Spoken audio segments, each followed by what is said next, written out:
accidente, etc. Thrill me. Be afraid. Be very afraid.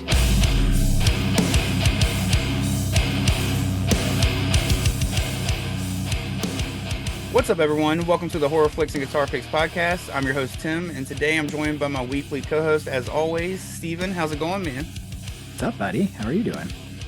Same old shit. I'd say enjoying the summer weather, but it's been rainy as shit lately. But I wanted to use that as a segue into our topic this week, which is summer camp slashers, which was your choice, which we'll get into that in a second, why you chose this and, just into the topic in general. But before we do that, have you checked out anything horror related or anything music related in the past week or so since we recorded that you want to shout out?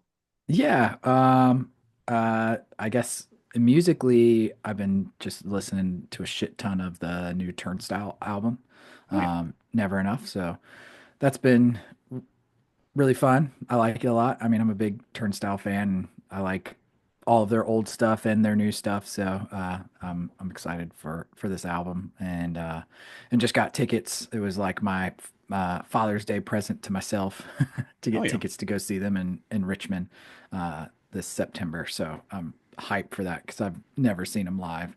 So I'm stoked. But yeah. Yeah, no, I'm a big fan of them as well. I've seen them a few times, but I definitely want to see them again now because I was supposed to go see them when on the Glow On tour. We had tickets to see them in Mhm. Philly, and I literally got COVID that week, and they had to go without me, Oh, and like I stayed home by myself. So luckily, we had like man. a sitter set up already. So like my son still went to my grandparents while I could like heal up by myself. Hmm. The only good thing that came of that week is I finally watched all the Psycho films for the first time. I saw the first one, a Uh-huh. bunch of times growing up, but I finally watched two, three, and four, and actually enjoyed. I enjoyed that entire franchise. Hot take, I guess, but. Uh, Nice. but those aren't really camp slashers. Heck But yeah. no, of course, I know that you guys have been teasing a little bit. Don't you guys have some toxic coffin stuff coming up? Do you at least want to let the people know, where they can, keep their eyes and ears, peeled Yeah. to what's coming up? Definitely.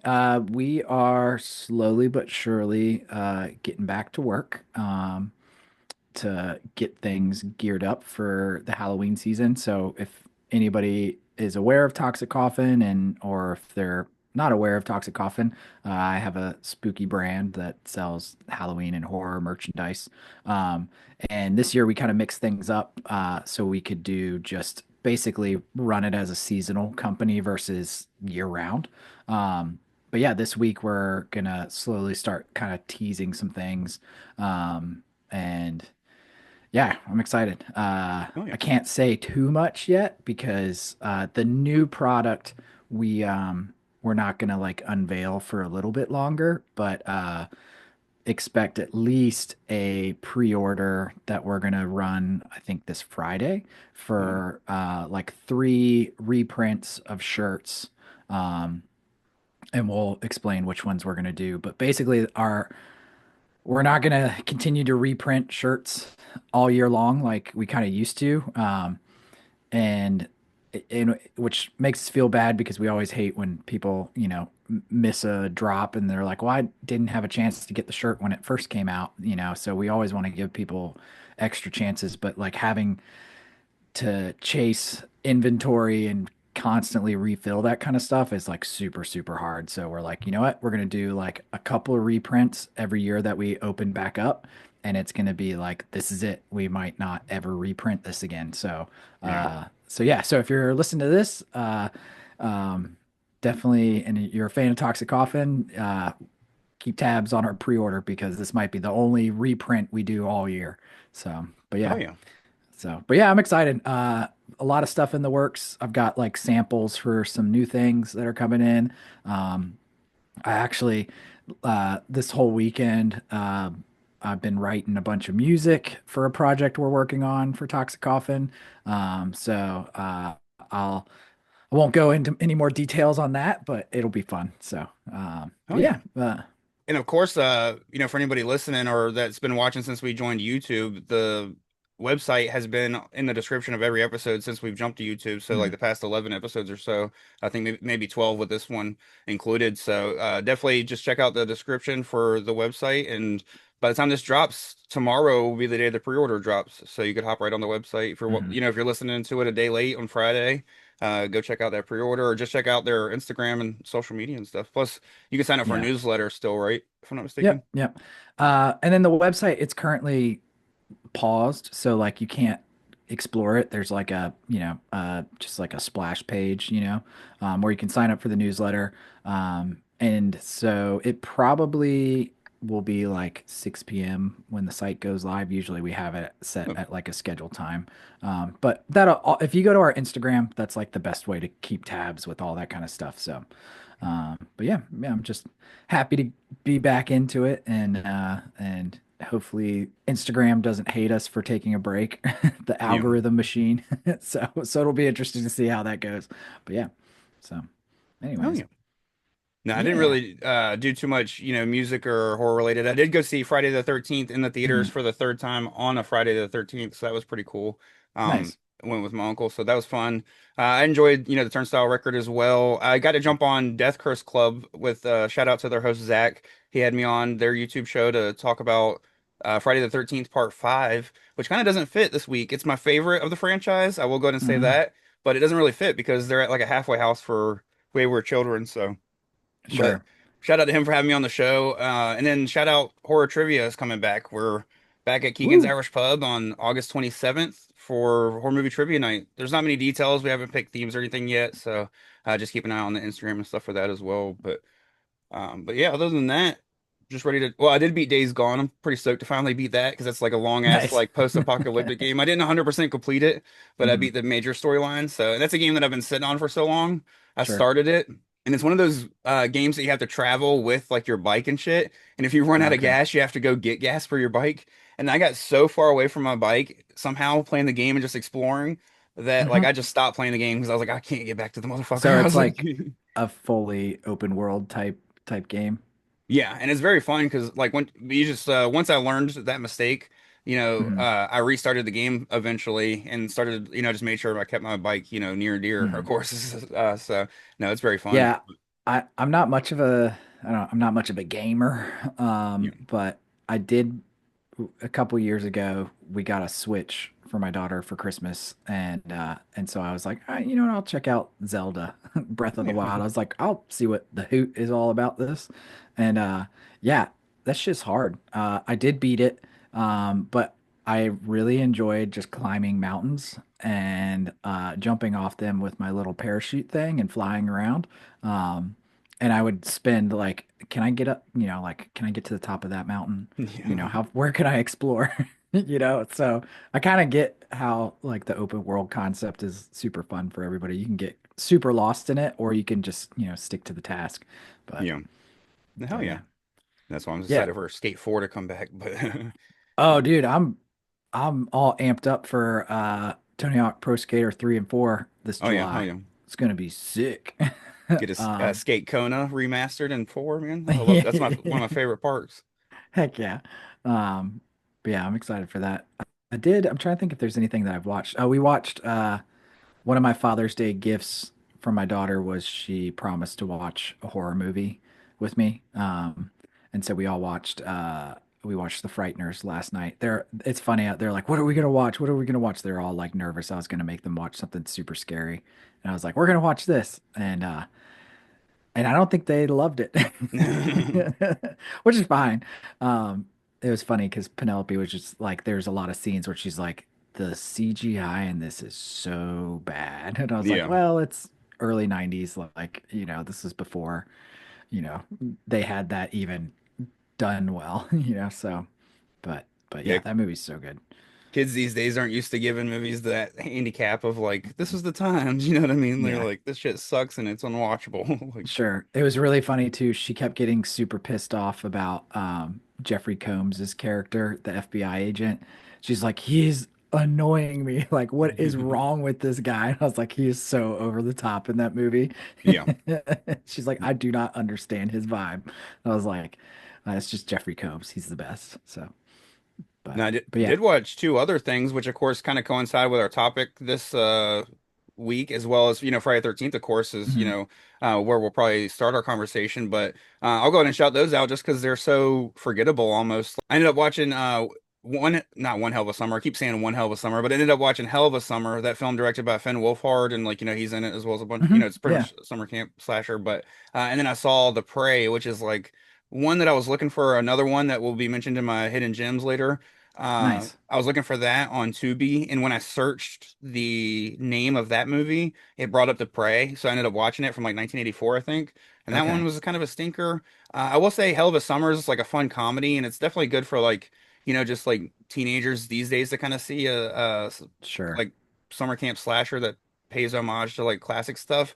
But it just lacks in the kills so much Mm. that I just don't see myself really returning to it. I enjoyed the characters and like the campy like setup, and it was very much Hmm. like those old slashers where it's more about the camp, like the counselors showing up, and it's like them getting killed off before the actual kids show up and stuff. So no, it was a fun little movie, but it's just like forgettable, you know what I mean? And then Sure. the Prey was kind of the same thing. Like they both have about like one cool death in the entire film, but it's like towards the end, so it's like I got to be bored for an hour before I get one cool death. You know what I mean? So, Sure. um, Yeah, I think I heard one bit of feedback from something like in some forum or whatever about Hell of a Summer. And it was somebody said something like for it to be rated R, there sure were a lot of like off-scene like kills and stuff like that. it's definitely Or the off language probably that made it mostly R because mm, they say like fuck a lot and stuff. So. sure. Yeah, was there anything like I'm trying to think if my daughter would be into it or not. But No, I don't think there was any nudity if I'm not mistaken. So, and sweet. then like the gore, like I said, there's like one cool death, but even then it's like it might have even just been cool because in Mhm. comparison, you know what I mean? Like everything else was so like kind of it was a lot Yeah, of she does. like off-screen deaths and then you see the victim afterwards type thing. Sure. Yeah, she doesn't mind that kind of stuff too much. I mean, she thinks the thing is really fun, so I think Yeah. she can handle a little bit of gore, as long as it's not like too realistic. Because I showed her the movie The Descent, and Oh that yeah. movie absolutely wrecked her. Definitely no But worse than like Fear Street and stuff like that. So, oh, okay, yeah, yeah. nice.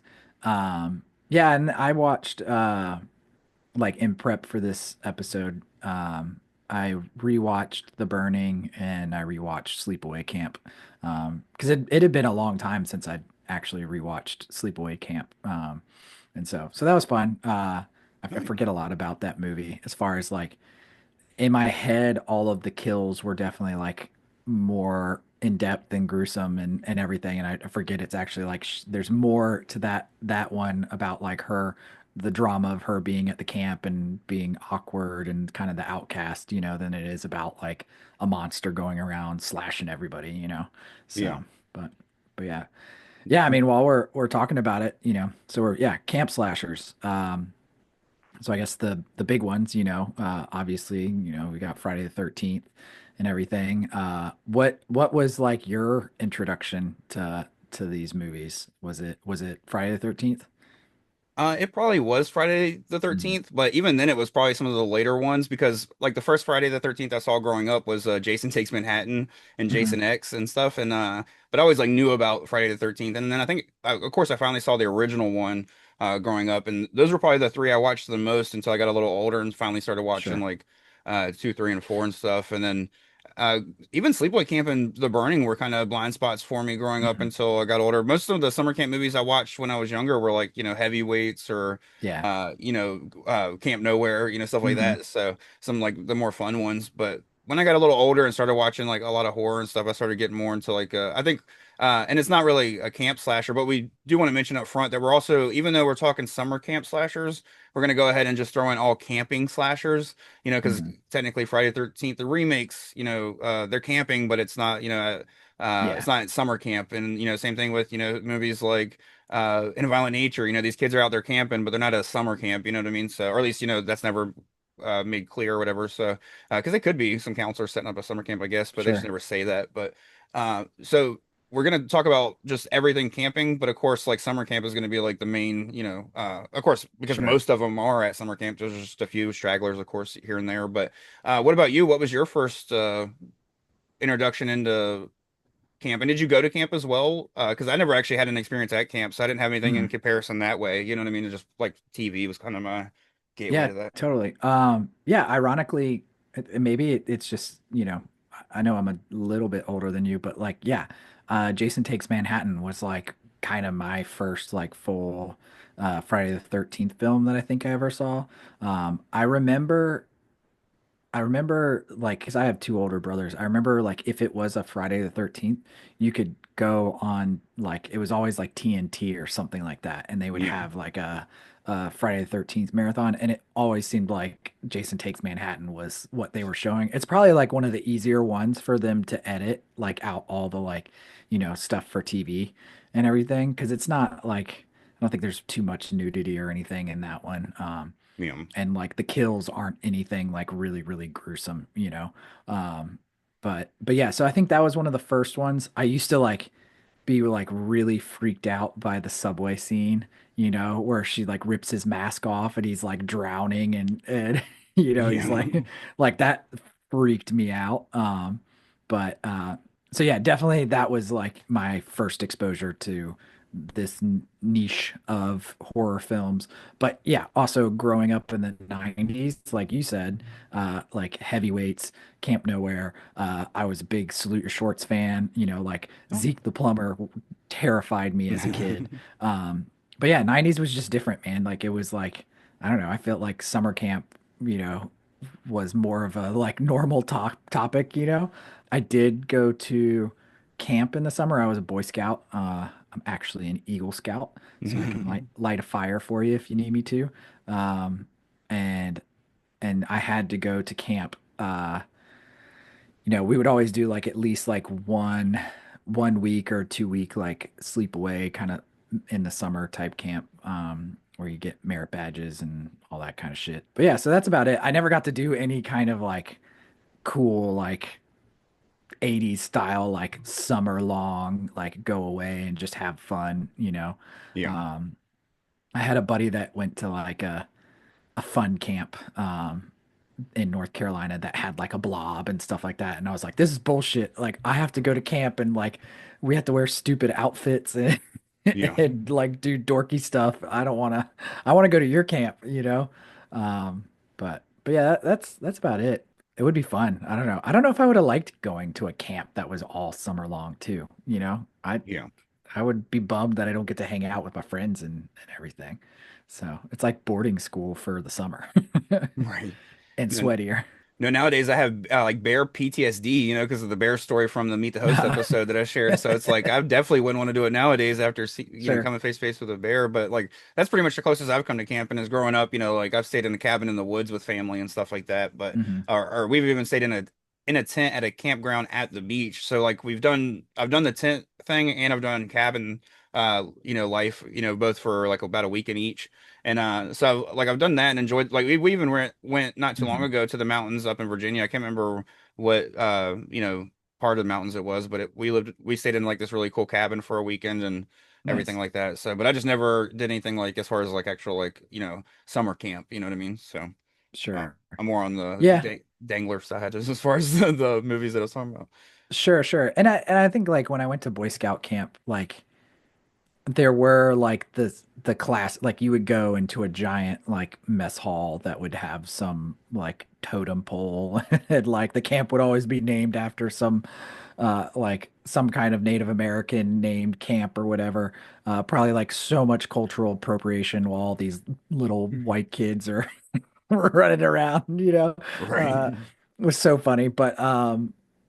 But yeah, they would have like a big dining hall and it felt like kind of those movies and stuff like that. And I mean, just like the classic tropes in any of the camp movies, like everybody has their little cliques and like, you kind of, uh, you know, I don't know. It's funny how that happens. But yeah, so yeah, I guess I got to experience it a little bit. But I'd love to go like back in time and go visit because I feel like a lot of the like these movies, all those camps were like up in New England, like New Hampshire or like up in Jersey or wherever, Yeah. which probably is just like because it's more like, milder climates in the summer versus like swamp ass south, Yeah, you where heard it's just kids hot as stroking out because of the heat. Yeah, they're yeah, like, we had I'm three just kids die dying. last summer, so we can Yeah. keep it under that. And fucking, So, but yeah, I don't know. Camp's fun.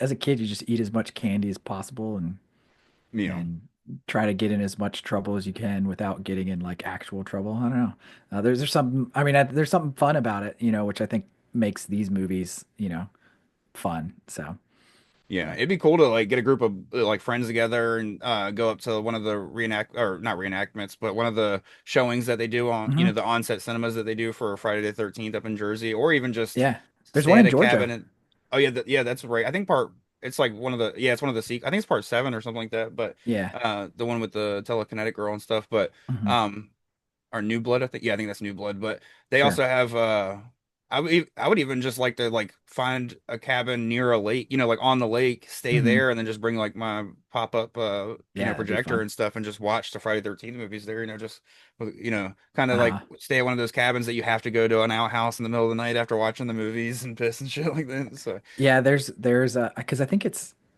beginning of September. They always do the one in Georgia, yeah. and uh, and that's one I had been trying to get Lance to go with me. And the first year he's like, "Yeah, dude, that sounds fun. Let's go. That's awesome." And I was like, "Sweet." And I was like reading the details, and it said something to like, "You're staying in the cabins, so you're not in tents." But they also said like the cabins don't have AC, and he was like, "I'm out." And I Yeah. was just like, "What?" He's like, "I am not going to sweat to death in Georgia to go nerd out about Jason." And I was like, that sounds like the best weekend ever. And he's like, it's not worth that much sweat. And I was like, all right, fine. That So, actually reminded me, I did go to band camp one year, but we stayed in these dorm rooms up in like West Virginia or something like that, nice. and they didn't have fucking AC, so it was horrible. Like me and my Stinky band stepbrother, kids. yeah, and we would all try to take like naps after like our early practice before Uh, like the afternoon practice because they were rough. Like it sucked. Band camp sucked, especially with like, and it was hot as fuck in the summer, and we had to run practice with a bass drum. Like I was a bass drum player, so I okay. had like this big ass bass drum on, and we had to go out there and Man. march like all day because it was marching Oh, band. That shit was rough, but it was mostly rough because we had no fucking AC. It was like, what the hell, dude? yeah. But like, you think they couldn't have hooked? And then we were like freshmen in I was a freshman in high school. No, I was a sophomore because I Uh-huh. did a class freshman year of high school, and the hmm band teacher convinced me to play bass drum the next year, and then she left, and a new band teacher was there, and I was like, God damn Oh, it! Like dang. everything was just, I was like, this sucks, like it sucks so Yeah. bad. But no, definitely, that was rough. So I could understand like tent camping, in the summer. That's the only thing is like I would want to go way up north and do it if I did it this time, nowadays. Yeah. So No, I feel you. So, speaking of Friday the 13th, uh, what is your favorite one? You mentioned is it the fifth one? yeah, the fifth one's my favorite one, but as far as like because like I said, like I hmm guess that's typically the only one that can't count. I guess Jason Goes to Hell because even like Sure. Jason Takes Manhattan, they start at the camp. I think they started the camp. hmm I think the movie starts at the camp, but I don't think the kids do. I think they get on the boat or whatever. Either way, Sure. I can't remember where they get on the boat, even though I've seen that movie 1,000 times. Yeah. Saw it most of the time when I was a kid Well, and they all stuff. So blend together at this point, like yeah. Plus, it's I never really got interested till the boat because I was like, I gotta wait till that part because then that uh, gets once that starts, then I know we're close to Manhattan at least. We uh, still got 30 minutes of the boat, but no. So, but part 6 is my favorite one as far as like the campers go. I mhm, like the whole Jarvis trilogy, and like I'd still love sure. the first 3 parts. This is a franchise I like the entire thing except for Goes to Hell, and even then I could probably revisit it and have a newfound love for it. I just haven't seen it in years, Sure. but no, I really enjoy, and I guess Jason Hicks doesn't count, but but part 6 is definitely my favorite as like as far as the camp ones go, and it's the only one that has kids in it. So, but hmm uh, what about you? Do you have a favorite Friday the 13th? And do you also have like is that your favorite summer camp slasher? Or do you have any other ones that kind of sit up there? I mean, my favorite, I feel like it's a boring answer because I feel like it's like what most people say is their favorite, but Final Chapter is definitely my favorite. I don't Oh, know, just there's something to me that one has like some of the, like in one film has some of the best kills, and then you have, Corey Feldman and Crispin Glover, and like I don't know, that one just seems the most 80s and you know, like the Breakfast Club of Friday the 13th films or something like that. You know what I mean? Um, it has my but favorite scene in the whole franchise where the guy that's looking for his sister is getting killed in the basement, and he's just uh like, "He's killing me! He's killing me!" He's just like yeah. yelling. It's like, what do you expect fucking Corey Feldman and his sister to do? Like, you're the Uh one that went down there like you're gonna handle shit, and then he's just like, "He's killing me."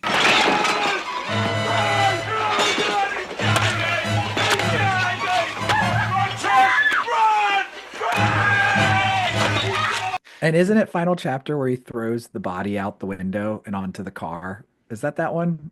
I think so. That's one thing that Yeah. that's a trope I wanted to mention about the Friday the 13th movies is in Uh, every film, even if you go back to the first film, which is wild because it's supposed to be little Pamela Voorhees, uh, uh, a body gets thrown through the window. Because at the end, when Adrian King is like freaking out and like discovering all the dead people, uh-huh. she's like backing up after discovering one of them in like Oh the yeah. pantry or whatever, and then it just comes through the window. And then like next thing you It's know, so she true. pulls up in the little Jeep and she's like, "I'm Pamela Voorhees." So I guess, but I guess that it could always be like attributed back to maybe Jason was around the whole time. You know what I mean? Sure. So, Yeah. because that's the thing is there's always that talk about how did he grow from one to two, and it's like maybe he was always big, and the flashback we saw was actually her just like, uh, Daydreaming or whatever, yeah, or like she was half in and out of it. So when she thought she saw Jason, she actually did, but it wasn't, he didn't attack her, and he wasn't a kid. You know what I mean? So I don't know. There's always that's always something I would like to see them play with. That and the Sure. whole stories that they get from the guy in the beginning with the faux girl, the Hmm. faux final girl when she gets in the Jeep, and there's like a bunch of stories where he's like, oh, they tried to open it up 5 years ago, but the water was bad and blah blah blah. Sure, Like sure. those are some stuff, like those are some details that would be fun to see like visited in this A24 Crystal Lake series that they're doing. But Yeah, I'm really curious how that one's going to be. I mean, I love what's her name? Is it Linda Candarelli? How do you say her last name? Uh Cardellini. Cardellini. Yeah. I'm butchering that so bad. I knew I was going to do a bad job. And But I really. like her. But as Pamela Voorhees, that'll be interesting. So I don't know. We'll see. But yeah, so I love Final Chapter. Pretty much just like all of the films like you in the franchise, except maybe Jason Goes to Hell. But also I have no problems with it. It's a fun film, to watch. Like I like it as equally as I like Freddy's Dead, like they both are just like terribly made movies. But I don't know, there's some fun redeeming qualities to them each. So, um, but yeah, yeah, I mean, it's Jason was also like,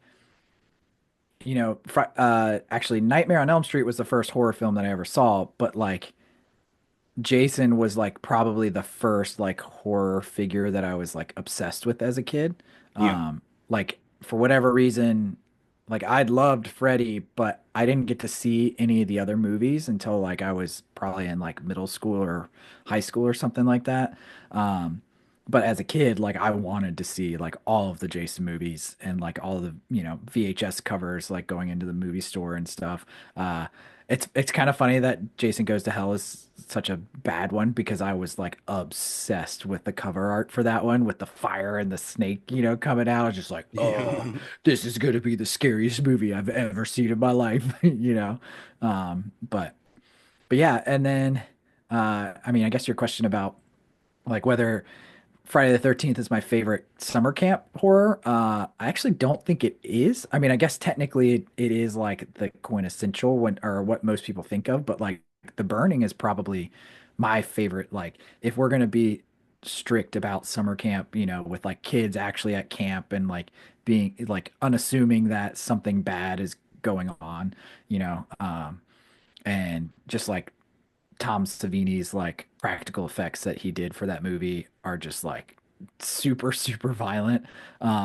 Like that whole raft scene in The Burning Yeah. is so gnarly. Like the way like people get stabbed and the dude's getting his fingers chopped off by the shears and everything. Like it's not done in a way that is like fun or like campy in any in any way that like most violence is now, like even in a violent nature, you know like that movie had some brutal kills, but like it's so over the top, nothing about it like feels like realistic in a way, Yeah. whereas like there's something way more uncomfortable like in that movie, The Burning.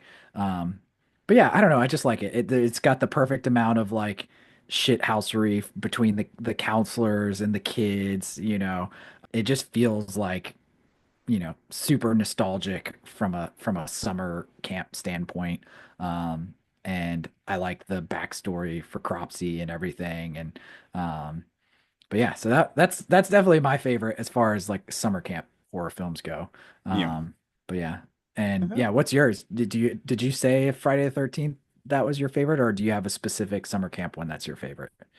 No, I just mentioned which of the Friday the 13th were my favorite, but I would have Oh, to say okay. that's probably my favorite like summer camp slasher, especially if Mm, we're nailing down to like actual summer camp and not just like camp. Can't really think sure, of any that are like straight camp slashers that I like more than summer camp slashers, I guess, when thinking of, sure, when being, nitpicky and stuff. There's some films I like that are camp films, like that are like there's some films that I really think about, like I wanted to bring up in this conversation, but then I'm like, they're not slashers. Like Tucker and Dale versus Evil. I love that film. sure.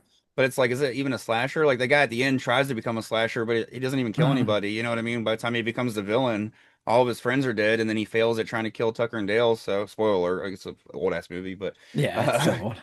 and if you're listening to a general conversation about summer camp slashers, I'm sure you've probably seen Tucker and Dale versus Evil, at least, And if you haven't, Hmm. that's a movie that's more about the humor and just the like fun of the movie with throughout. So even if it's spoiled, just go watch it anyways. But no, but I'd have to say as far as the summer camp slashers, I think kind of like an underdog, but also like and one that I return to the most is Sleepaway Camp 2. Mm, As much as I like Sleepaway Camp 1 and I really enjoy it, I think one thing I like about Sleepaway Camp 2 is just that it kind of plays on a lot of the like regular tropes of like slasher films, but it does it in hmm. like almost like a horror comedy way. Sure. Which is kind of a conversation we'll probably get into next month when we talk about the double feature of TerrorVision and Reanimator, like Hmm. the fine line of horror comedy and then just a campy horror film that then becomes funny, like you know what I mean? So Sure. it's hard to call some of these things horror comedies, but to me, Sleepaway Camp 2 feels like a horror comedy. Like there's a part where literally there's twins.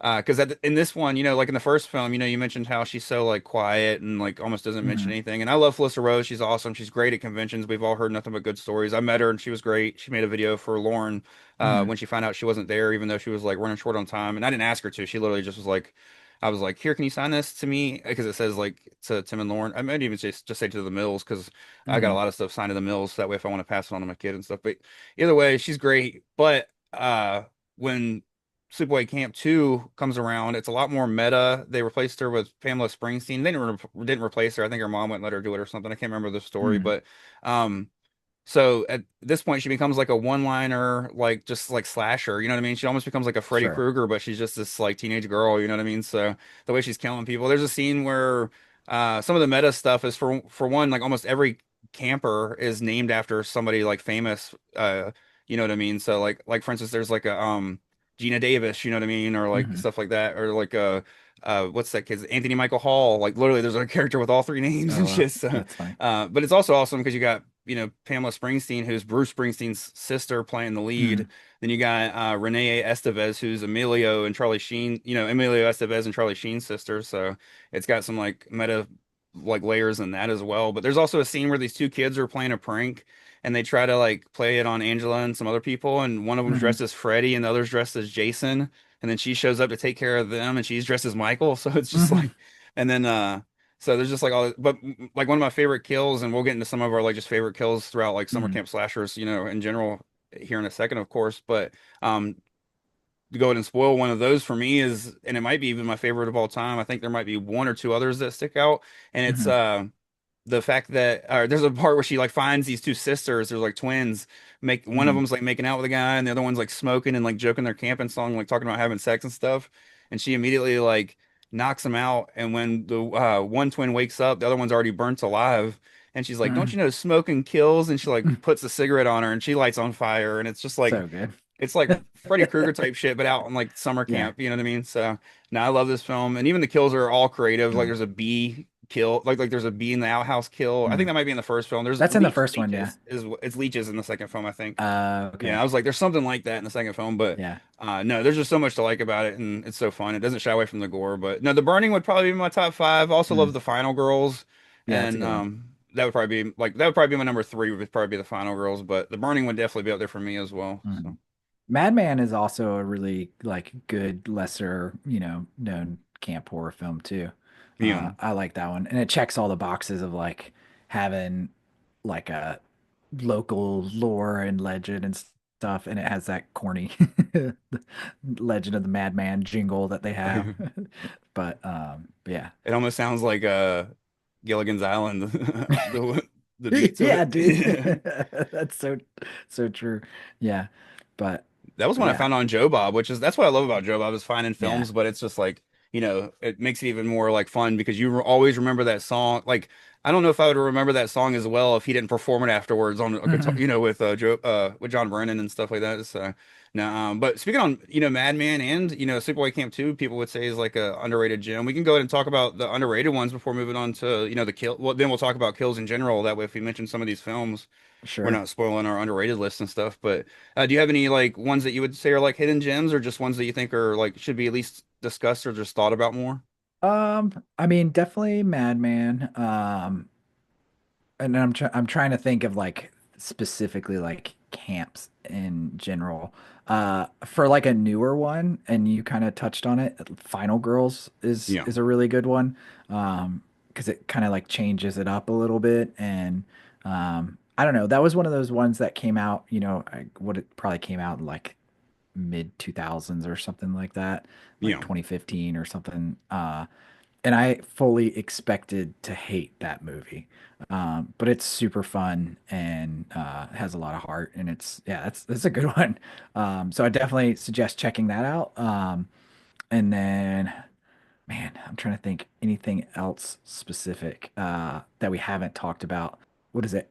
Edge of an Axe is kind of a camp one too. I had thought about Um, that one. Yeah, I thought the same thing. It's been a while since I watched it, but I also had the same thought in my mind. I was like, I remember that being kind of like, at least it took place in the middle of the woods. I don't know if they were yeah. camping or if they just lived there, I guess would be the only Yeah, difference. But it kind of, I think that one is more like in the realm of like lake house camp, kind of yeah, like on vacation type thing. Because I think the character is like working for the summer at like a lake house or something, like home from college, but it's like, they're just at a lake house yeah. or lake area, yeah, there's a lot of that kind of stuff, which is kind of funny.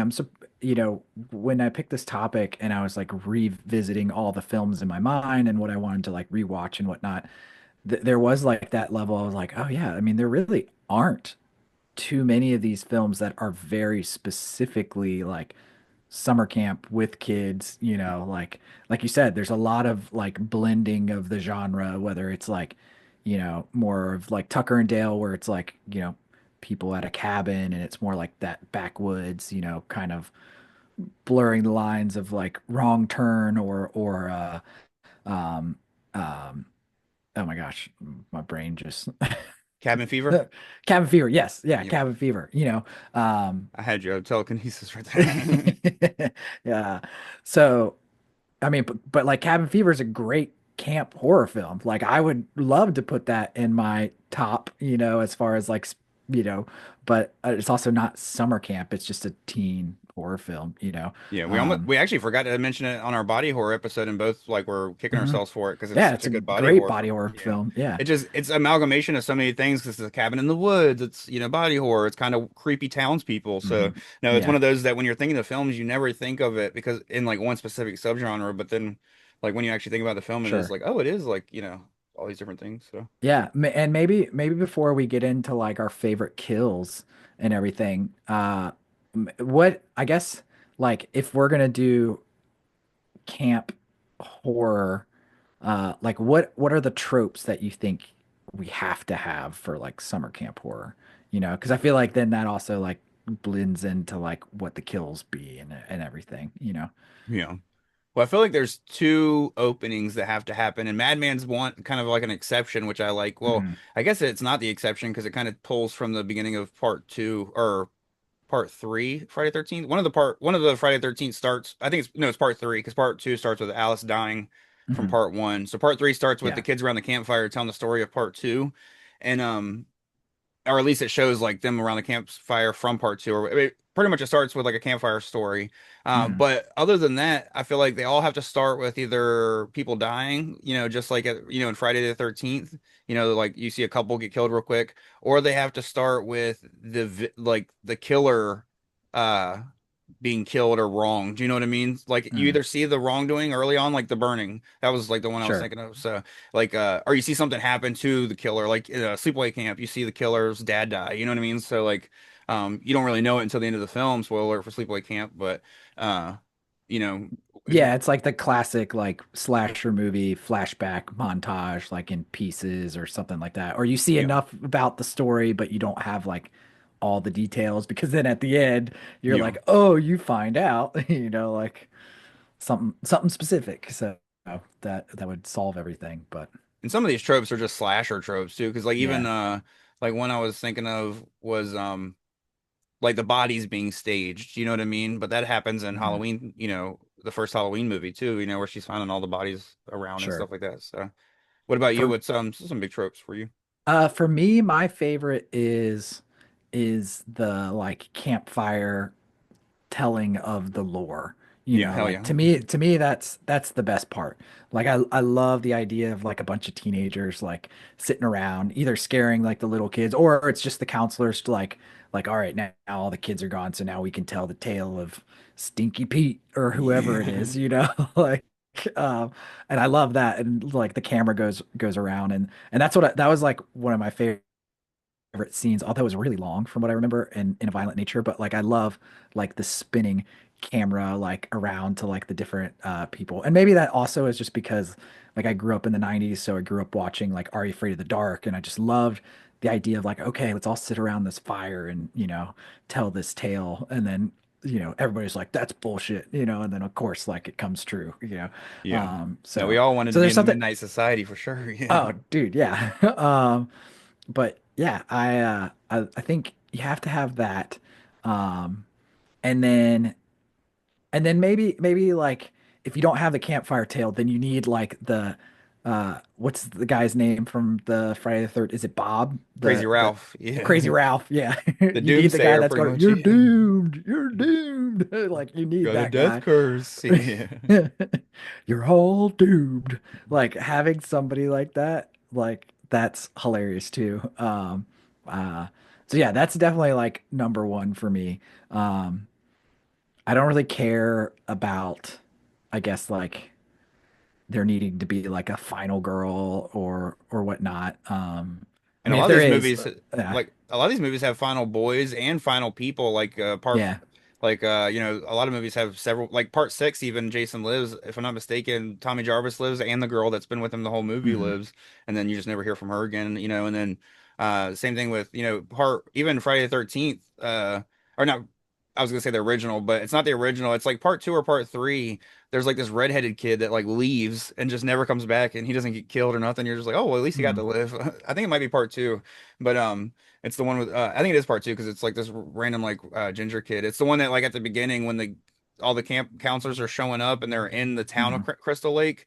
They come out of the store and their car gets like towed and they start Mhm. running after it and then they realize it's one of their friends playing a prank. It's that like Mhm. redheaded guy playing a prank. He like lives at the end of the movie. He's just like, but Sure. it's never talked about. But no, I do get what you're saying though. It's almost like most of the time though they do still play on the tropes of the girl that is the final girl has to be innocent. You know what I mean? Like it's always the Sure. innocent Sure. one, not the one that's hooked. Like the ones that hook up always get murdered. You know what I mean and stuff. So they still Oh play on yeah. those tropes of like, you got to be perfect and stuff. Which I will say, Halloween. A lot of people say Laurie Strode is like plays all those tropes. She smokes weed in Halloween. There's a part where she Yeah. takes the hit of the blunt, so she does do drugs. So she's breaking rules early on. So Damn. Uh Yeah, the other one I like, there's got to be hijinks. Like if it's counselors, they got to be goofing off because that's yeah, fun. And I mean, I guess it doesn't make sense today, but I mean, kids don't go to summer camp, so it doesn't yeah. matter. I need the Oh hoochie daddy shorts, yeah, and some scrimmage tees. The boys with their crop top uh, yeah. scrimmage PE shirts. The guy in sleepaway That's camp, fucking yeah, yeah, yeah. That has to happen. I don't know.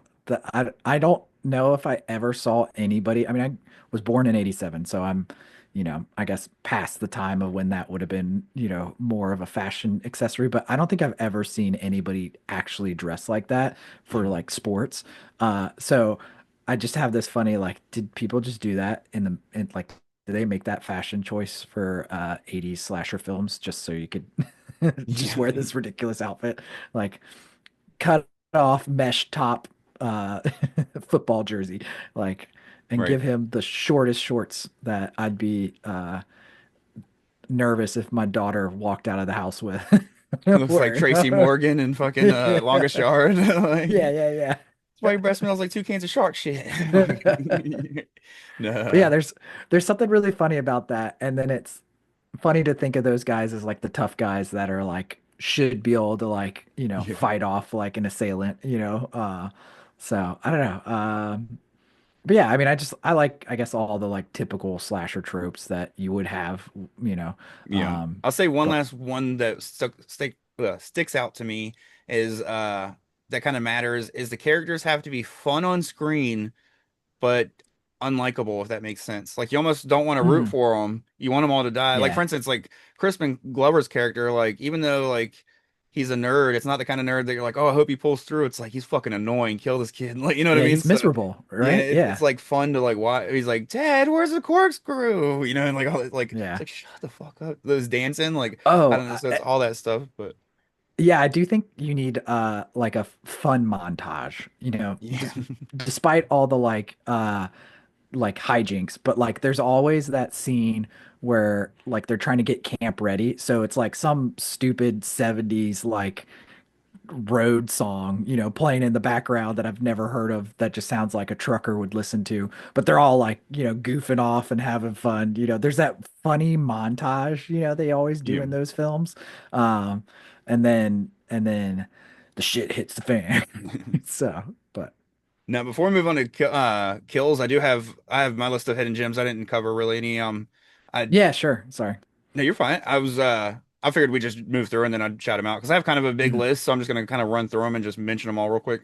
I have Just Before Dawn, which was a really fun mhm, one.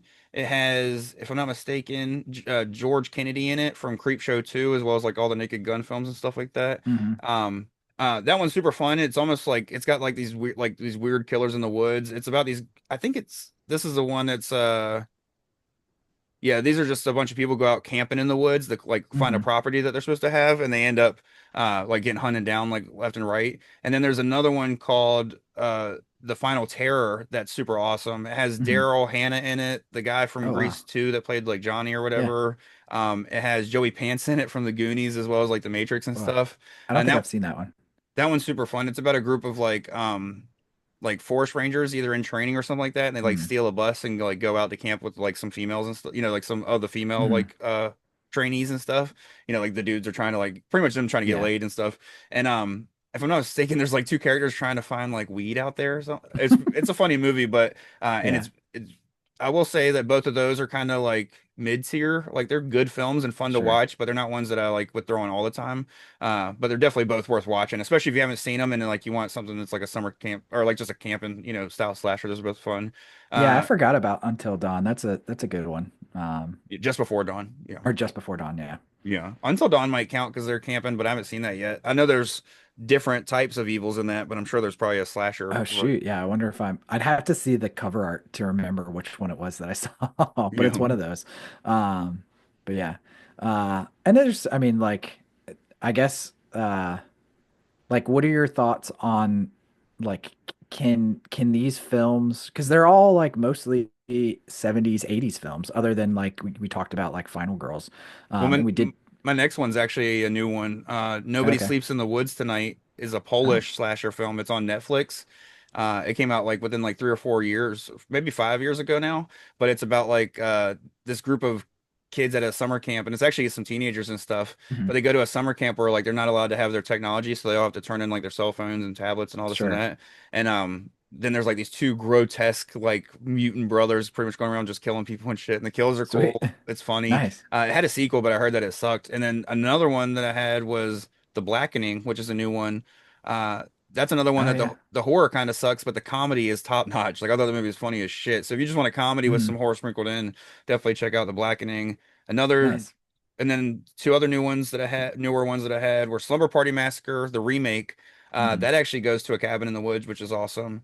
And then Sick, which was that Kevin Williamson movie about the two girls that go to get a cabin while they're like in Mhm. like during COVID times and they're just hanging out and stuff together. And then like Sure. somebody shows up and starts like trying to kill them and stuff. That's more cat and mousey, Okay. like kind of like close to strangers, but I mean, still like what else Mhm. could, I mean, I guess you can call it, well, I guess you could call it more of like I don't know. I guess you have to call it a slasher. There's enough kills in it. Once there's two or three kills, I think it has to be a slasher. But Not, Sure.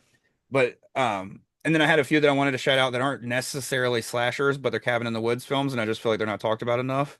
Mm. Well, they're not necessarily slashers. They're not slashers at all. And that's Dead Shack, which is a film about Mm. these like this brother sister and like the brother's best friend go out with his their dad and his like new girlfriend to a cabin in the Mm. woods, and they end up stumbling upon this woman who has like a zombie type thing in the basement, and they're like trying to fight it. It's like fun as fuck because the kids are actually like likable characters and stuff, and they're like likable kids. They're all great actors and stuff, and it's a Hmm. fun little film on Shudder. I think it's a Shudder original. It's like one of their first Sure. films. It was like one of the first ones I really saw that I Oh. liked. And then the other one being May the Devil Take You, which Hmm. is a foreign language like nod to Evil Dead. And pretty much if you like Evil Dead, sorry, I'm trying to look up where it's from, like what nation it's from or nationality it's from. But Sure. if you like the Evil Dead 2013, you'll like May the Devil Take You. It's the same guy that Timo Tejada or whatever. He did The Night Comes for Us. He's done a bunch of great Oh, like cool. action like pack films and stuff. But it's Sure. Indonesian. But that movie is fucking awesome, and it's definitely like I said, it's more Evil Dead style. But I just wanted to shout it out because of Cabin in the Woods Oh, yeah. films. Um, Well, I guess but we could also, I mean, we didn't really mention In a Violent Nature, but yeah, that yeah. should probably be in there as well, too.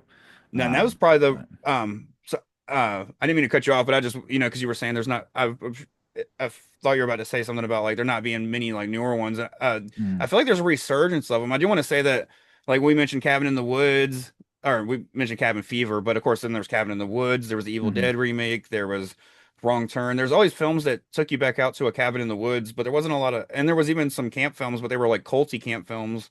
You know yeah, what I mean? Like just stuff where they were dealing with different kinds of horrors, like even the Sacrament, where they go out there and camp, to that sure, like, cult camp or whatever and stuff. But no, it seems like there has been a return to form with the summer camp slashers over the past, well, not return to form, but just a return to trying to get to that over the past few years hmm with, In Violent Nature, Hell of a Summer. We had that They Them, even though that movie kind of sucked, hmm and it just sucked because it sucked, and not because of the yeah, whole thing. But no, so it was just they're still really trying to do so. Oh, in Fear Street, we didn't mention Fear Street yeah. Part Two. That was a fun ass slasher. 1978, I think, is the year for that one or whatever. But hmm so I now think that that's my favorite one of that entire trilogy, too.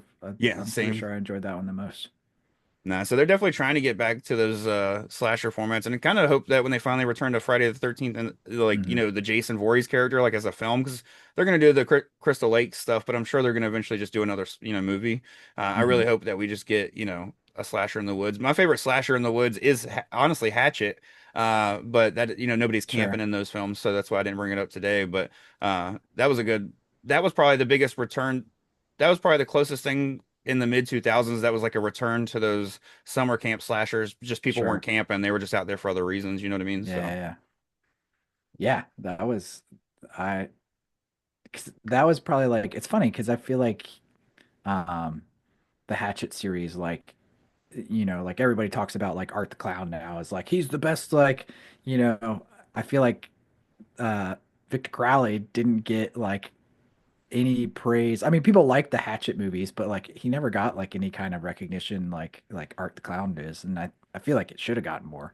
But as far as like a killer icon kind of thing, but yeah, if streaming was as big as it is now when the first Hatchet dropped, I think it would have like happened like had close to the same trajectory because the whole thing that that's really interesting. Yeah. skyrocketed, Terrifier 1 or yeah, Terrifier 1 was when it got put on Netflix. It had been, a bunch of like a couple other places and even got a hmm small theatrical run and didn't really do much, but once it caught wind on Netflix and that fan base grew, he was able to fund it, fund two himself and he like almost overfunded it, but just hmm because the fans were like so willing to get something like that. So I think if uh Adam, because even as a fan of Hatchet, I watched Hatchet because me and my friends grabbed it from like a $5 bin or like hmm Redbox or something, and we watched the first one, and then I never even saw the sequels until years later. I didn't know about them, like because there wasn't really that kind of, it was harder to look up, that those trailers didn't Sure. make like because I used to look up. I'm one of those people that I have subscribed to YouTube channels just that have movie trailers. So like I mm watch like all the new movie trailers, but back then in the day it wasn't so easy to like just find the movie trailers on YouTube like that. Like they were just put up like hmm randomly by companies, and even then they didn't really go up like quick. Like they went up after like closer to Sure. the time the movie was actually up and shit like that. So, hmm like I never saw like the indie shit back then. You know what I mean? Like I never saw trailers for like, nowadays when I'm looking at new trailers, I saw Pinocchio's or Peter Pan's, Neverland Nightmare. Like that trailer, the day it dropped, was immediately like on my front page on YouTube. But Sure. back then, shit like that just falls under the wayside. So it sucks that Yeah, it's very true. Yeah. I know Adam Green just went and directed something. I don't think it was another Hatchet film, even though he's done the Hmm. secret one before. But man, if I wish he could get one now, because if he could get one and get somebody like Cineverse to put their like selves behind it, like they are Toxic Avenger right now, the way that Sure. they're promoting the fucking shit out of that film. Literally, Toxic Avenger is being promoted so hard that when I'm listening to certain things on Spotify, um, I think it's like Nightmare on Film Street usually or Hmm. whatever, like, certain ones that are like on Bloody FM. It literally says, here's a clip from Toxic Avenger, like an audio clip from the movie of somebody making That's breakfast while crazy. listening to the news. And it's like somebody listening to the news and you hear him crack an egg and then you hear the principal on the thing. He's asked like what they're going to do to Uh-huh.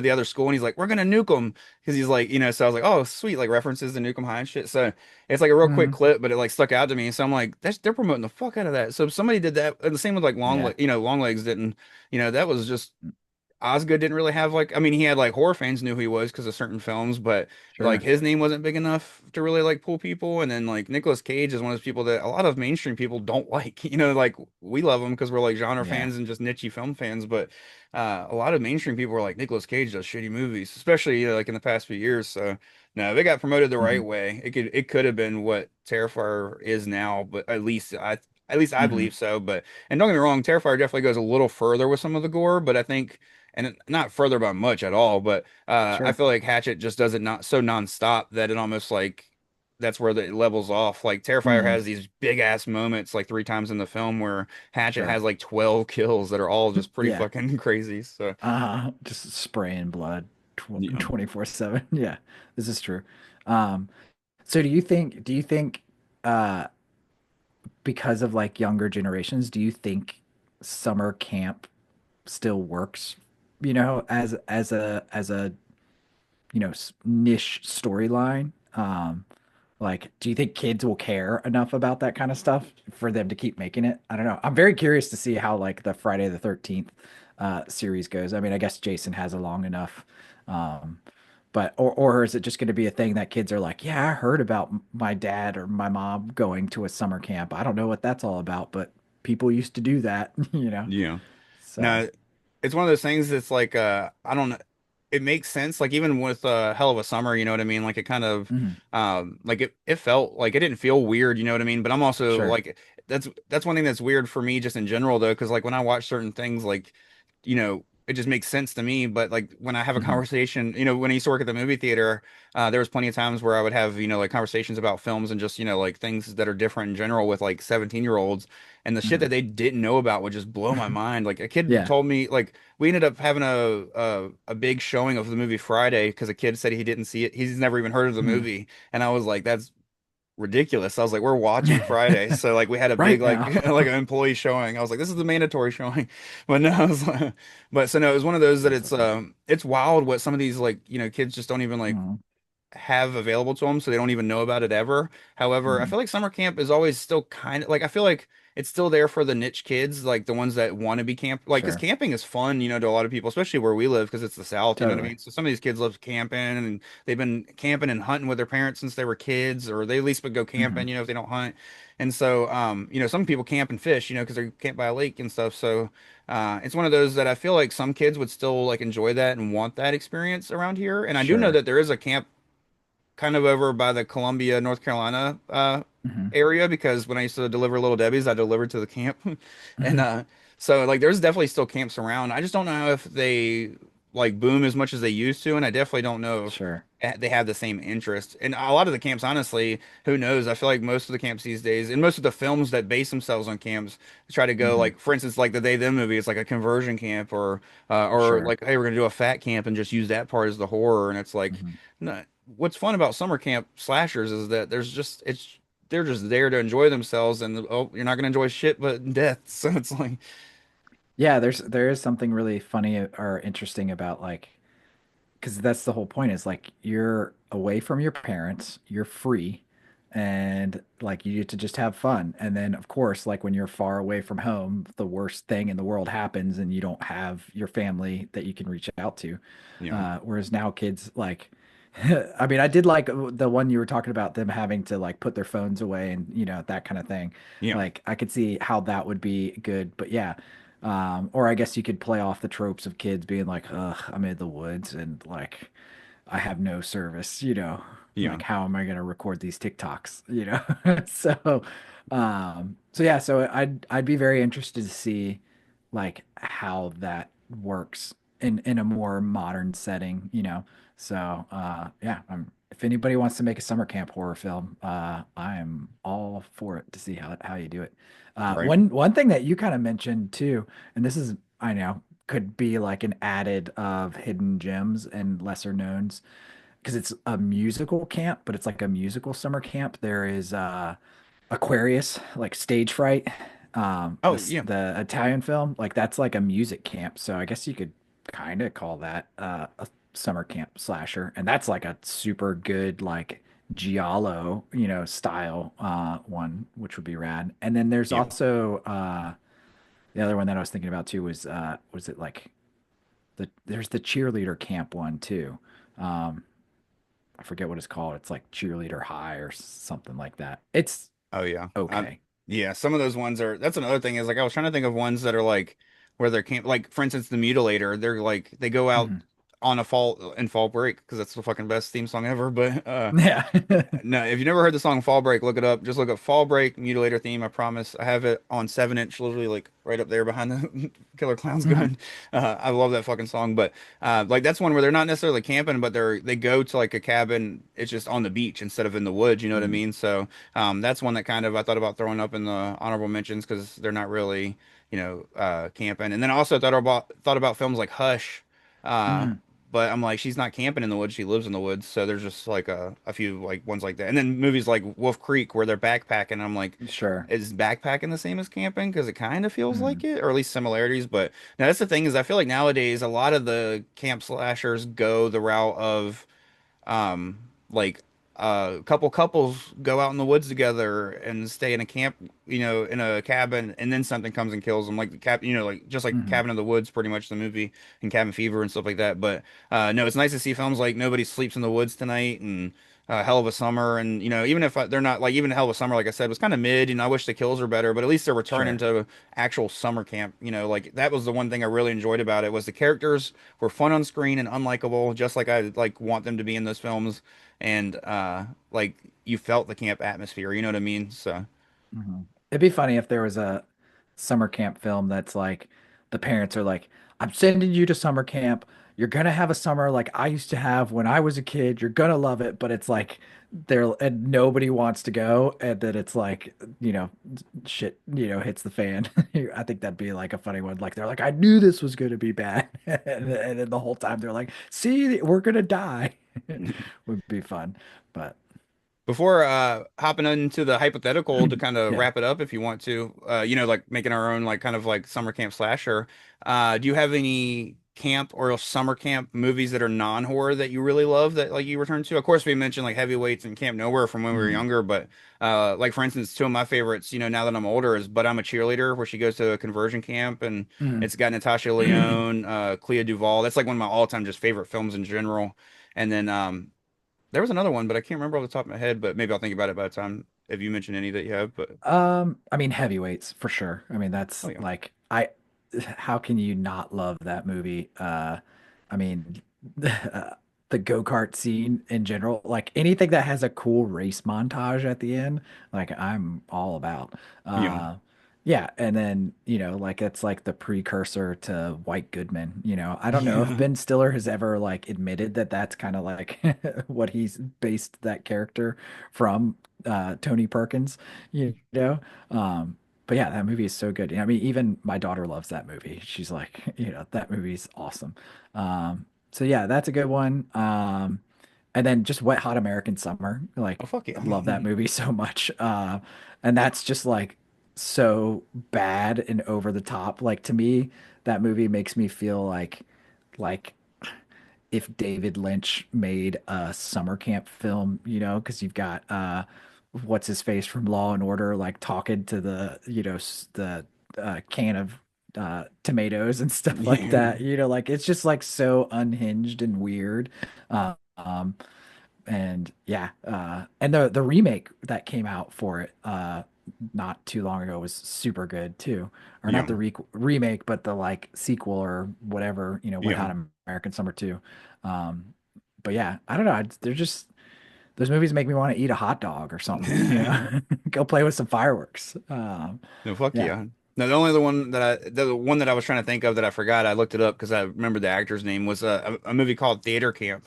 It came out like Okay. two or 3 years ago, and it's kind of like one of those Christopher Guest mockumentaries where it's like, it almost like follows a group of people doing a Mhm. state like, like that movie Best in Show or Drop I Dead think I Gorgeous, and saw it. Yeah. Oh, yeah, is Amy Poehler in it?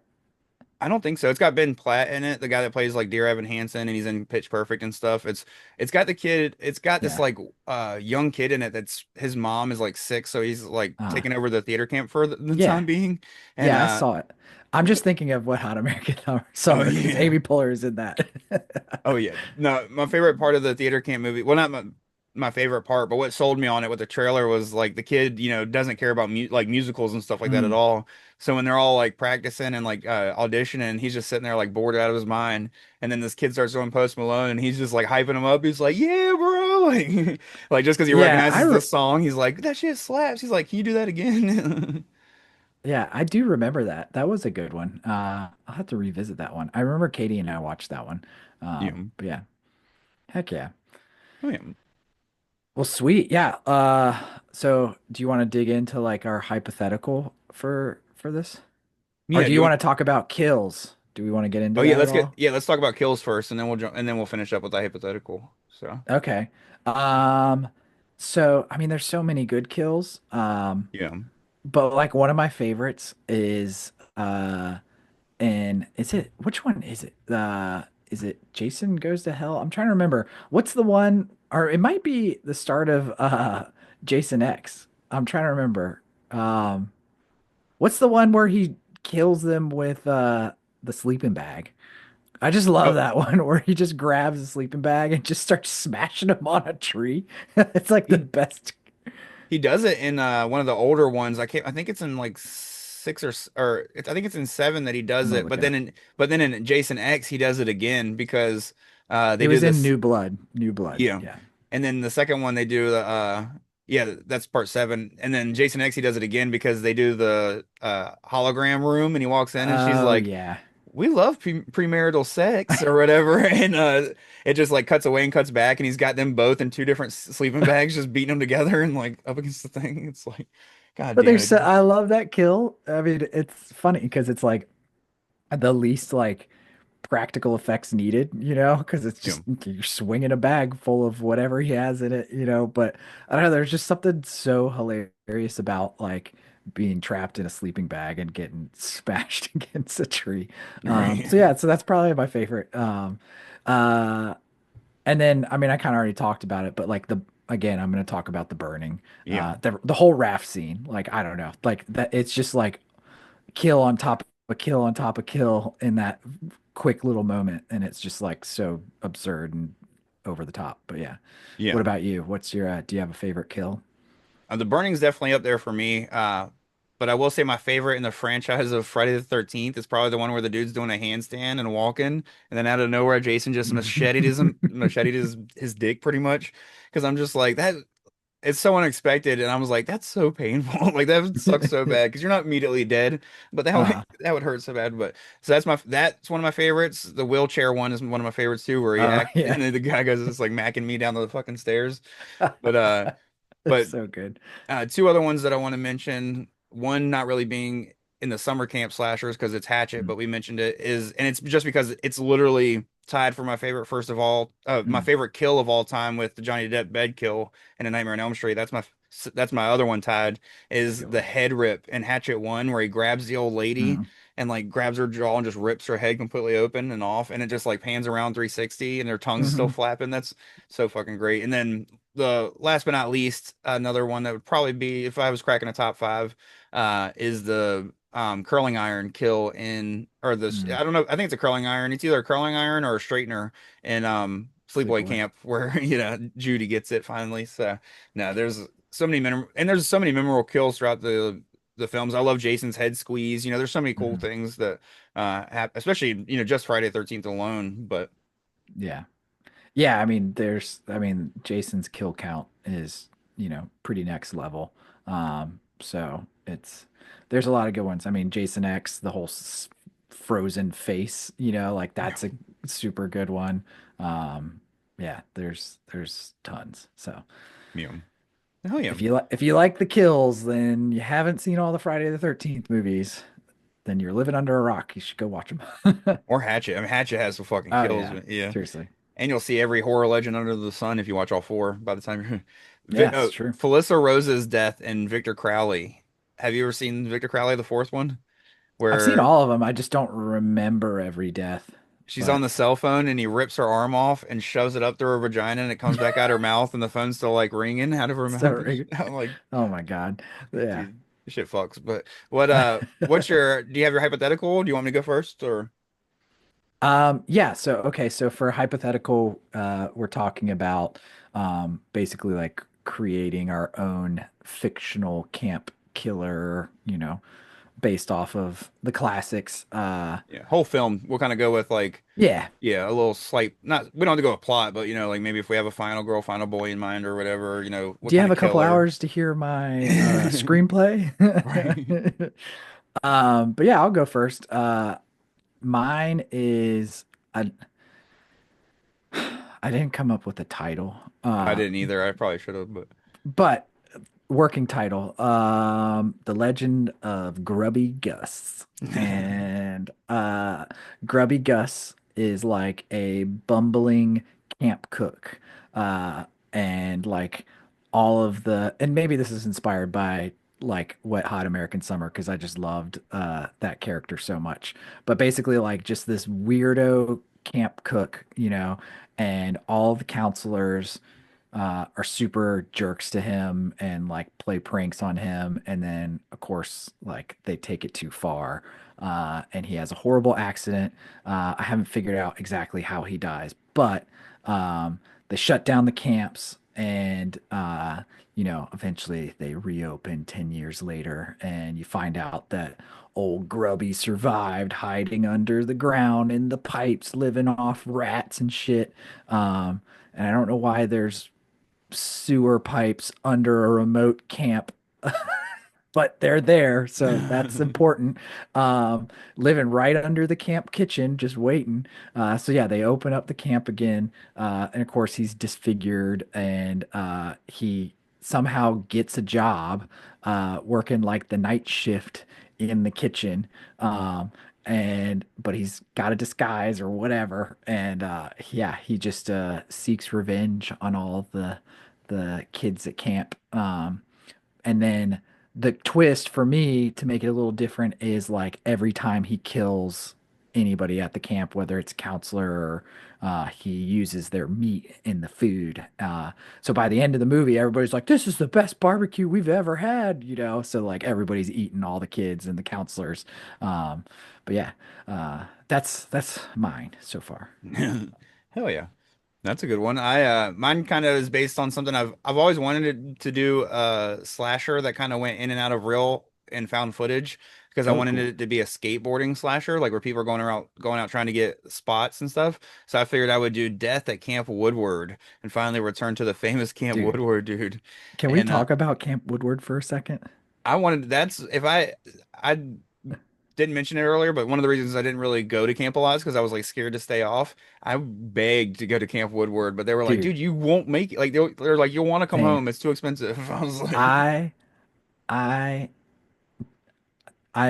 as I mentioned, I'm an Eagle Scout. I liked Boy Scouts. Like I liked doing like fishing and like the fun, like whitewater rafting or mountain climbing, like I like the fun stuff, lighting fires and shit. Uh, didn't like most of Boy Scouts, and I would beg every summer, please just send me to Camp Woodward. I will do all the Boy Scouts next year if you just let me do this one time because big skateboarder, And then I think it was like Tony Hawk Pro Skate Tour. Do you remember that video series that they did? "Oh yeah, Um, I had it on DVD because it came on ESPN, and so Uh, they had a few, and it had like Jason Ellis was part of it. Like mhm. all that's how I like became a fan of Jason Ellis was because Yeah, and I think Bob they go to Burnquist was on it.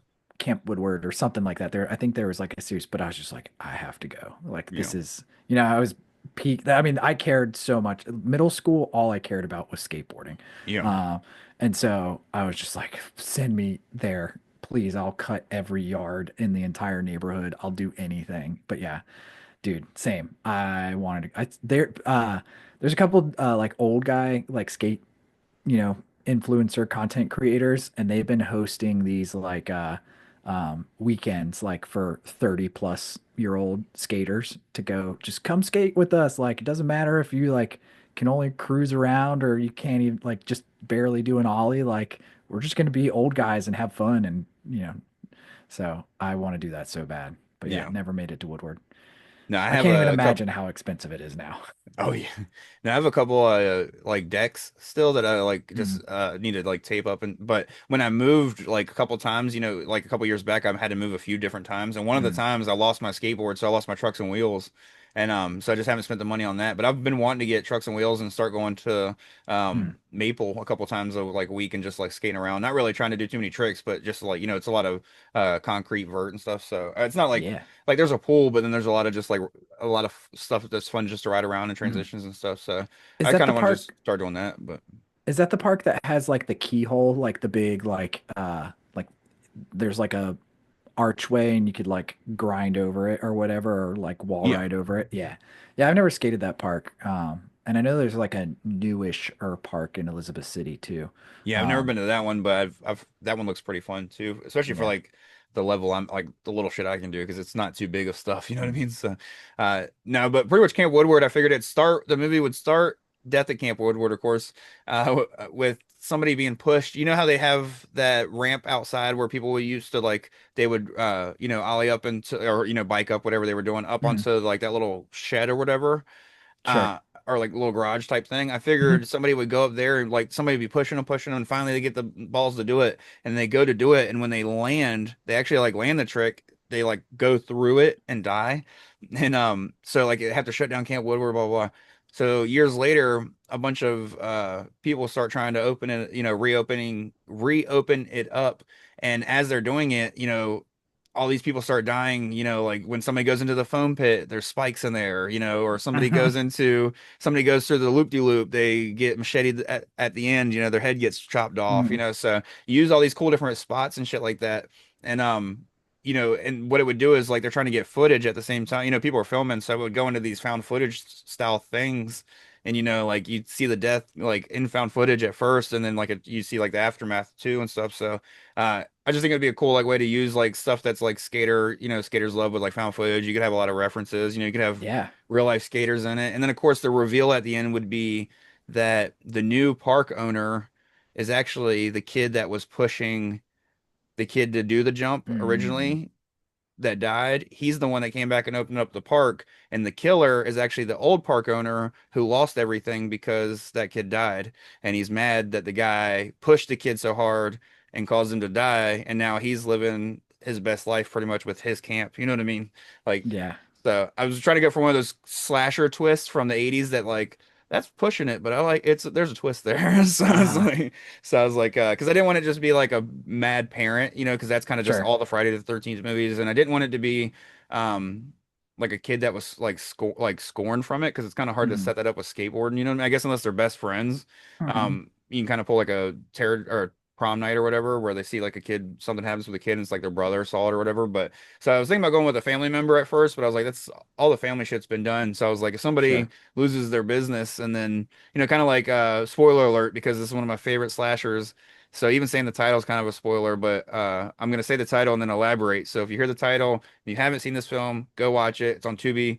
But Intruder from 1989, the way that that guy is pretty much snapping because they're losing the business, and he's like, I Mhm. love this store. It's like that whole Mhm. thing, like that kind of thing, you know what I mean, where the guy like loved his business, and because this kid was pushed to do a trick that he was scared as hell to do in the first place, Sure. the death of course was an accident, but still the guy snapped because the guy that happened to cause the accident in a way uh is reaping the benefits. But no, I thought it'd be fun. And then of course like uh towards the end, the guy could fight back with an actual skateboard and pretty much beat the killer to death with trucks. Because people are always saying like, you don't fuck with somebody with a skateboard. Yeah. So that could be like the last line, like, never fuck with somebody with a skateboard or something like that, Because I was say it'd be funny if like in the final character's like almost dying moment, like a rollerblader saves him. And yeah, he's like, "What?" It's like, yeah, our scooter kid. he's like, thanks for saving me, but you're still a fruit booting bitch. He's like, Yeah. and he's like, whatever, you wood pedaling motherfucker, like whatever. I don't know what the bad terms were for skateboarding because I was a skater. I was like, fuck y'all. Oh, I remember people calling skateboarders wood pushers, and Yeah, that's what I was thinking. I was like, Yeah, that's not doesn't sound bad. yeah. Like, Like, nice try, dude. Like, that's a terrible comeback. But nice. I love that one. That's fun. Yeah, is there a skateboarding horror film? Maybe that's there, like too many like crossover, like small crossovers, but like, is there the Gleaming the Cube of horror? I well, know there there's the is. snowboarding one. I think it's called. I want to look it up before I say the name because if it's wrong, I don't. Yeah, Punk Rock Holocaust. It was a bunch of horror films. There's like three or four of them that were done on talk. They're all trauma films, and it's pretty Uh-huh. much a group of kids that went to Warped Tour every year and filmed like these famous people getting killed at Warped Tour. So like Rick Thorne, who's been on the show, Oh, crazy. he was in one of them getting killed, and he like eats Uh, these poison beans and starts like throwing up everywhere and shit. But like this is the in 2004 was the first Punk Rock Holocaust, and this is the uh-huh. IMDb like synopsis. In the summer of 2003, thousands of punk rock kids and musicians attended the Vans Warped Tour. 8 weeks later, very few had survived. This is their story. That's so funny. But it's Oh my just there's gosh. like three of them, I think, and they're all at Warped Tour. They pretty much just be like, "Hey, you got a few seconds to get killed on camera and stuff?" I'm like, "Why Uh-huh. don't somebody do that at a horror convention? That would be a fun one. Mhm. Especially if it was the right filmmakers and like a horror convention with a good lineup of Yeah, totally. people." But Yeah, that'd be a cool one. Do you have any who would you cast in your film? I feel like yours has much more like availability to like really have fun cast members. yeah. Now I think I would want the two of the main kids to be Jamie Foy and Kate, not Cater. What's his dude's name that's always hanging out with him? Fuck. Oh, let me look it up real quick and then I'm gonna start my answer over because I don't want So to. you would actually have like real skaters as like your actors and stuff. Yeah. Uh Nice. Especially because and my answers would be different than what they used to. I'd honestly pretty much have like most of the Baker team Sick. on the list, but damn, I cannot figure out his this dude's fucking name. I used to watch him all the time. I can't remember, but uh Yeah. Jamie Foy would definitely be up there. Evan would be up is one of my favorites. I can't remember his last name either. That's I used to watch a lot of them. I used to watch a lot of Hmm. King of the Road is one of my favorite things. I don't know if you ever watched King Yeah. of the Road, but Apparently it's um coming back. oh I fuck heard, yeah. It was yeah, like, it's so good. Yeah, that was like the only thing I liked about Vice really that would be was my watching King of the doomsayer would be Andy Roy because I have an Andy Roy uh, shirt, dude. I would have him be like, "You're all doomed, but motherfuckers." you'd have to have him like get his teeth out again because he got his teeth fixed. But yeah. Well, that was actually what made, speaking of King of the Road, that's what's Mm, actually what brought that idea to my head to begin with is watching King of the Road. I was like, this would be cool if mm, they had to go do these scavenger hunts, but somebody was like killing them, like sure. if there was like a slasher made out of that. So that's where I was like, you could have literally, and people like you and me, we'll watch like 2 minutes of straight skateboarding. So you could have like montages of people doing these crazy like sick ass tricks and stuff, and then Yeah. cut back to Well, it. But you could spin it too as like because of the way people watch skate clips now because it's so viral and it's I mean it's like YouTube culture, you know.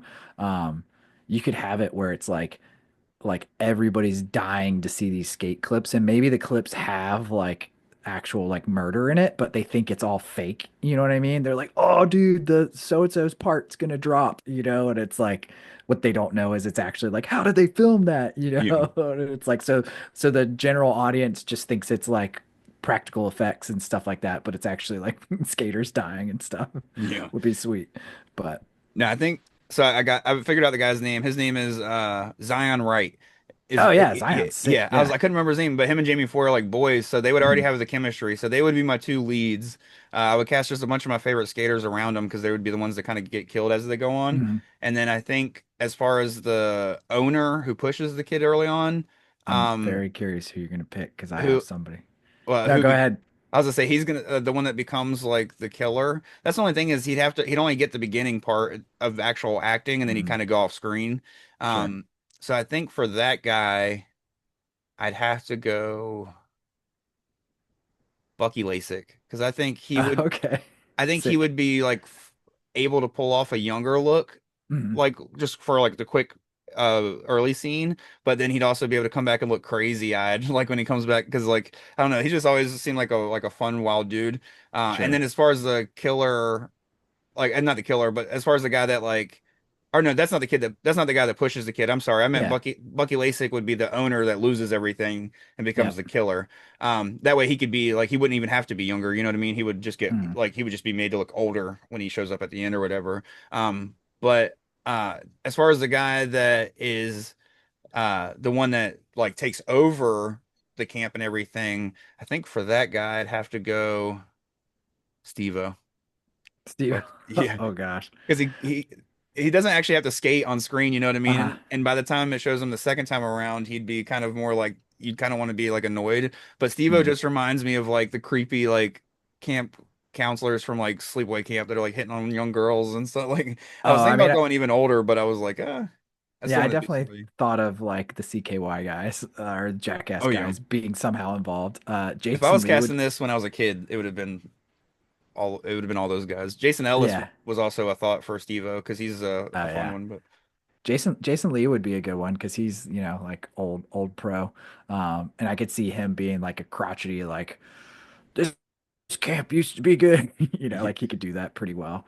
he'd be fun to Um, have as like the shop owner at the camp. You know what I mean? Because then it could be like a nod to Brody oh from yeah, uh yeah, Jane Silent Bob and shit. that would be good. Yeah, yeah, that'd be fun. There's a lot of there's a lot of opportunity. I feel like Yeah. for for cast. Like mine, I don't know. I like the idea of the killer, but at the same time, I'm like, I mean, it's just a camp slasher. Yeah. It's like classic. You could put anybody in it. Maybe Maddie Matheson could be the the cook, but Yeah. Hell yeah. Now, if they did a Sleepaway Camp remake, he should play the cook. Even though the cook was a creep, it's just he would fit in perfectly. That's for oh my sure. gosh, any summer camp movie, Maddie Matheson should be the camp cook. I mean, come Yeah. on, he'd be perfect, whether it's a horror movie or not. So, I mean, I guess he kind of gets to be sort of a little bit of that character in like The Bear, but let him be the cook. That'd be awesome. Yeah. Oh yeah. Well, now, man, it's been fun chatting summer camp slashers with you. I guess next time we get together, we'll be chatting 28 years later if we can. If we can make it Yeah. work. If not, I think the monthly episode's going to work out. So if we can't make that work, we might just Mhm. roll with our next topics. But I know next month we're chatting about my topic is TerraVision and Reanimator double feature, and Mhm. then your topic is Possessor, if I'm not mistaken. Yeah. Hell yeah. Yeah, I'm excited to talk about that movie because it came out what 2020 Yeah. and